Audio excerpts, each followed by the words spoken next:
thank you for joining us. This is Sophie Crommelinck, who is an IT business analyst at Netze BW in Germany. Thank you so much for joining us for this conversation today, Sophie. Thank you for inviting me. Great. So first of all, I just wanted to ask you a little bit about the project that you're working on right now, the Smart Grid. Ask you about what the drivers were for this project and what the opportunities are that you see in it. As an IT business analyst, I work on different projects, but one of them that I want to present here is a geo platform, which we are developing in an agile team. This project we started about last year, and the idea of the project is to provide access to different geodata to actually non-GIS users. So people that are now not using GIS or aware of the potential of GIS data should get the possibility to easily access data, to create maps or to run analysis on this data, and also to give them some sort of independence of the IT so that they can actually make use of the data and use it for their decision making. So this geo platform you have to imagine as some sort of web-based platform that offers different GIS functionalities and access to different data repositories. Right. Okay, fantastic. What sort of take-up are you seeing across the organization? For what sort of uses are you finding this mostly? All sorts of uses. I think we're still in the phase a little bit of requirements gathering. So since the platform is still under development, so it will go productive probably around September this year. So that's why I picked it to then present it when it's brand new, sort of at the conference. So right now we're in dialogue with different potential users, and they vary from all different stakeholders that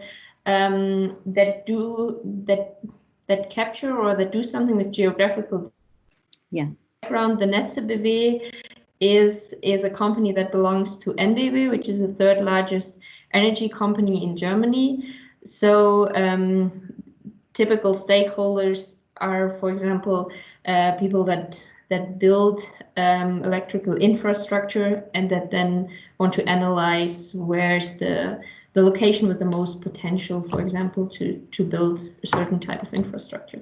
Right. Okay. What's been the biggest challenge so far? I think there were different ones. So on the one side, we had technical challenges, as always, as you implement a new technical project. There were things that were underestimated, like in Germany, the entire aspect of data security, always a lot of effort to guarantee that the data security is guaranteed. So the essential idea of this platform was to really guarantee very easy access to multiple non-GIS users to different GIS data, and also not only the access, but only the possibility to create new data. And for this to happen, the users had to pass the data security interface, let's say, and how this could be set up technically, what sort of infra or an should be behind that was a little bit tricky to figure out. And I think the second aspect, the second largest challenge, which is still around, is that the development team that is implementing the software is still in charge of the current systems that are still running. And now we try to build this cross-functional team to build this new platform and try to work in an agile way. So this transformation of the classical approach to an agile approach, and then finding the balance between day-to-day business for the developers or service managers and their new workload in this new project was a second big challenge, I guess. Right. Okay. What lessons do you think you've learned so far that other utilities will benefit from knowing up front before they set off on their own journey in this direction?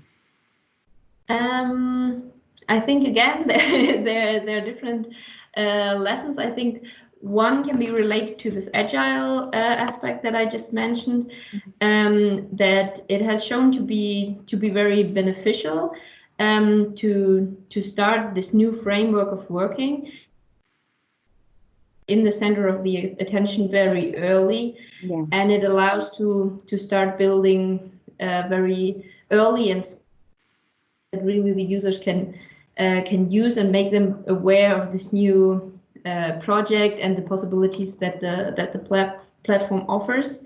So I think for the users, this agile approach has sort of had many benefits already.